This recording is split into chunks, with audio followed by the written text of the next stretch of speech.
ताबईन के आसार में इसकी मिसालें मिलती हैं। जब टैक्स लगाए गए तो उन्होंने ये तरीका इख्तियार किया। हमारे एक जलील कदर आलिम ने उसकी बहुत सी मिसालें बयान भी कर दी थी एक मौके के ऊपर। कोई लोग चाहें तो उसको देख सकते हैं। मौलाना अम्मार खान नासिर साहब का मजमून मौजूद है, उसमें देख सकते हैं। ठीक, ये बताइएगा हम सभी ज़कात जो हम गवर्नमेंट को देते हैं अपनी जो टैक्स हम गवर्नमेंट को देते हैं अपनी ज़कात से मिन्हा कर सकते हैं? इसमें क्या तमाम डायरेक्ट इनडायरेक्ट टैक्सेस शामिल हैं? Income tax, sales tax, excise duty, जितने टैक्स हम दे रहे होते हैं? जी, जिसको आप टैक्स कहते हैं वो तो सब शामिल है, लेकिन हमारे यहाँ आजकल हुकूमतें जो कारोबार करती हैं उनके मुआवजे के ऊपर अगर कोई इजाफा करती हैं तो उसको भी टैक्स कह लिया जाता है।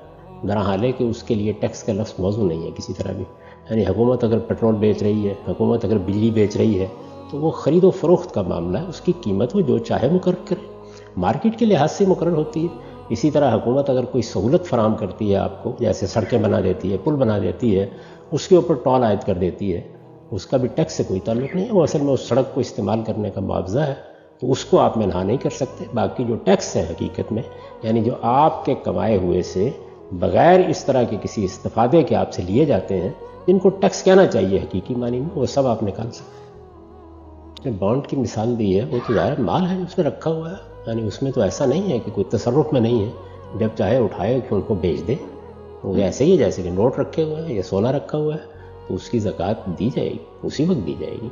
उसका ये मतलब नहीं है कि बॉन्ड ही को उठा के दिया जाएगा। यानी ज़ाहिर है कि आप रुपए में उसकी ज़कात दे सकते हैं या किसी और सूरत में दे दें, लेकिन ज़कात उस पर आयद होगी। वो माल है जो आपके पास मौजूद है। कोई ऐसी चीज़ कि जिसको इस वक्त तोड़ना मुनासिब नहीं है या वो नुकसान का बायस बनता है, मसलन एक जेवर बना हुआ है और ये मालूम होता है कि अगर इस जेवर का एक हिस्सा तोड़ दिया गया तो ये तो जेवर ही नहीं रहेगा। तो इस तरह की चीज़ों की आप मौखर कर सकते हैं कि जब बेचेंगे उस वक्त दे देंगे, लेकिन फिर हिसाब रखेंगे और दुनिया से चूँकि जाना भी होता है तो वसीयत भी करेंगे कि इसकी इतनी ज़कात मुझ पर आयद होती है, जब ये बेचा जाए तो अदा कर दिया जाए। ठिकला इसके माहिरीन को करना चाहिए। अगर वो माल तजारत है तो उस पर तजारत की ज़कात आयद हो जाएगी। अगर उसकी नौइयत एक आमिल पैदावार की बन गई है और वो तो अपनी जगह कायम रहते हैं और जिस तरीके से एक ज़मीन पैदावार देती चली जाती है उस पर कोई मनफत होती है, जैसे आपको सैलरी मिलती है तो उस पर पैदावार की ज़कात आयद होगी। बस जब मिलेगी पेंशन, जिस दिन मिल गई ज़कात आयद होगी, वो भी जब मिलेगी तो ज़कात आयद हो जाएगी। ठीक, और पेंशन पे क्या जो निसाब है उसके तहत ज़कात आयद होगी? आमदन की सब चीज़ों पर 10% ज़कात आयद होगी। उसका क्या इस्तेदलाल है?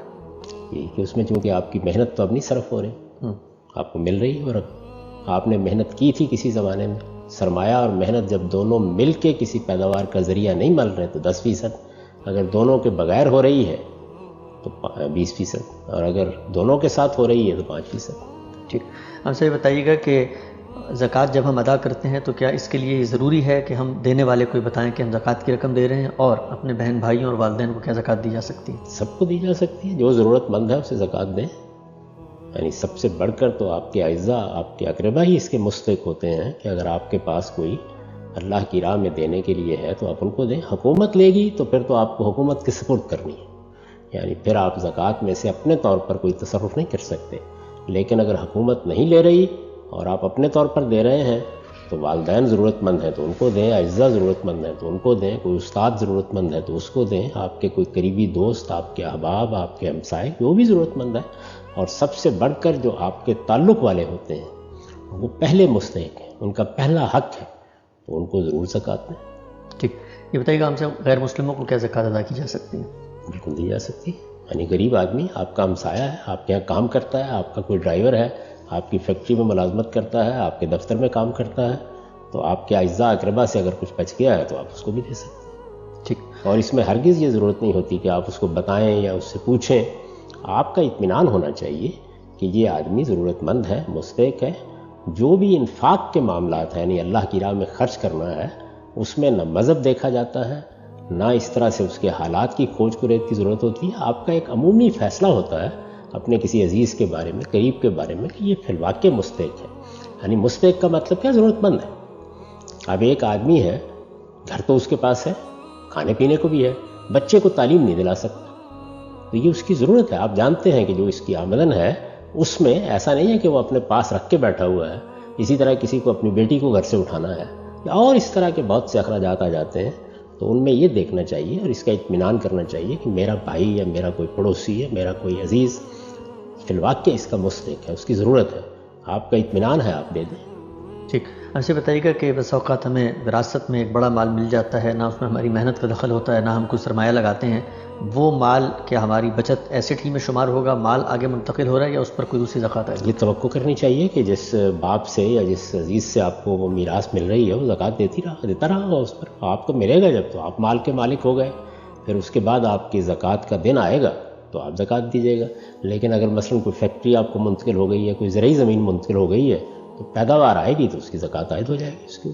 ٹھیک، ہمیں تحائف ملتے ہیں اکثر، یہ آپ نے فرمایا تھا کہ جو عطیہ خداوندی کے تحت محض کوئی چیز مل جائے تو اس پہ 20% زکوٰۃ ہے، اس کی کوئی عملی مثال مجھے بتائیے گا، اور جو بالعموم تحائف لوگوں کو مل رہے ہوتے ہیں کیا ان پہ بھی اس کا اطلاق ہوگا؟ تحائف کی نوعیت بھی وہی ہے کہ دائرہ یہ تصور کرنا چاہیے کہ جس نے آپ کو تحفہ دیا ہے وہ زکوٰۃ دے گئی دیا ہوگا اس نے، وہ آپ کو مل گیا، اب آپ کی ملکیت ہے، اگر وہ مال کی نوعیت کی چیز ہے تو جب آپ کا دن آئے گا آپ اس پر زکوٰۃ ادا کر دیں گے۔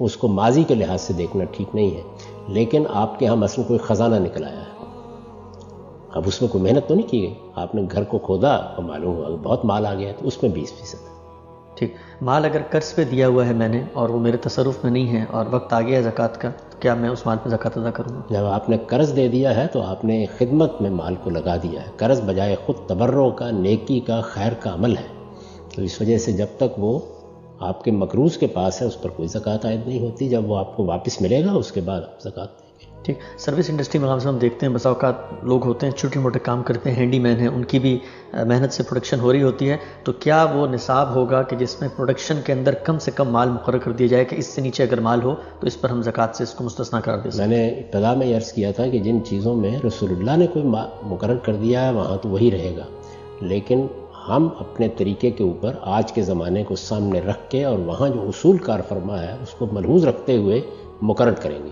عام طور پر اس وقت حکومتوں نے ٹیکس کے لیے نصاب مقرر کیا ہوا ہے، یہ اسی اصول پر مقرر کیا جاتا ہے تو اسی کو بنیاد بنا لیا جائے، بس اتنا مستثنیٰ ہوگا جتنا ایک انکم ٹیکس میں حکومتیں مستثنیٰ کر دی ہیں، اس کے بعد پھر زکوٰۃ عائد ہو جائے۔ ٹھیک، یہ سوال ہم سب پوچھنا چاہتا ہوں میں آخر میں، تاکہ لوگوں کو اس سے جو قرآن کی روشنی ہے، ہدایت ہے، اس میں کوئی بات محسوس ہو، وہ یہ کہ زکوٰۃ ادا کرتے ہوئے جو ترجیحات ہیں ہم دیکھتے ہیں بالعموم ہم کچھ اداروں کو زکوٰۃ دے رہے ہوتے ہیں، دینی کاموں میں زکوٰۃ دے رہے ہوتے ہیں، کوئی خدا نے ترجیح مقرر کی ہے کہ غربا، مساکین، بھوکے رشتہ دار، پہلے ان کی ضرورت پوری کی جائے گی، پھر یہ جو نفل کام ہے، خیر کے کام ہے، دینی کام ہے، ان میں دی جائے گی؟ ترجیح کیا ہونی چاہیے؟ وہی جو اللہ تعالیٰ نے خود مقرر کر دی ہے کہ جو کچھ بھی آپ انفاق کرتے ہیں اس کے پہلے حقدار کون ہے؟ فَلِلْوَالِدَيْنِ وَالْأَقْرَبِينَ، اس کے پہلے حقدار آپ کے والدین اور آپ کے اعزاء اقربا ہیں، یعنی جو قریبی لوگ ہیں۔ ظاہر ہے کہ ان قریبی لوگوں میں پھر درجہ بدرجہ آپ کے قبیلے کے لوگ، آپ کی برادری کے لوگ، آپ کے پڑوس کے لوگ یہ زیادہ حقدار ہیں۔ جب ان سے بھی کچھ بچ جاتا ہے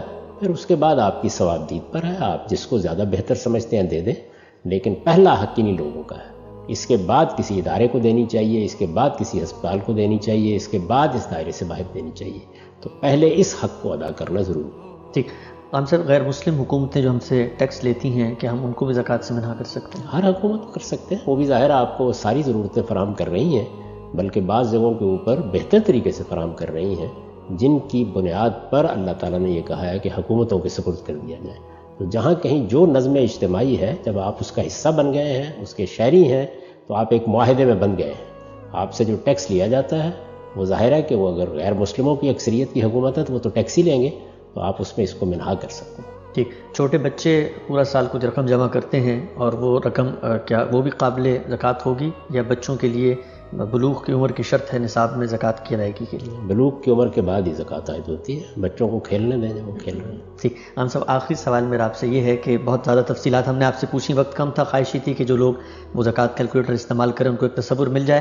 آپ کا تفصیلی نقطہ نظر کہاں بیان ہوا ہے اور لوگ اس کے استدلال کو کیسے دیکھ سکتے ہیں؟ میں نے اپنی کتاب میزان میں اس کو بہت تفصیل کے ساتھ بیان کر دیا ہے، اور میرا خیال ہے کہ آج بھی گفتگو کی ہے، اس سے پہلے بھی بہت سی نشستوں میں، بہت سے پروگراموں میں، بہت سی مجالس میں میں اس کی تفصیلات کرتا رہا ہوں، تو دونوں جگہ لوگ دیکھ سکتے ہیں، لیکن تحریری صورت میں دیکھنا چاہیں تو میری کتاب میزان میں ہے۔ میزان میں زکوٰۃ کا باب ہے، وہ نکال لیں، اس کی فہرست میں وہاں یہ ساری چیزیں اصول کے طور پر لکھی ہوئی مل جائیں گی۔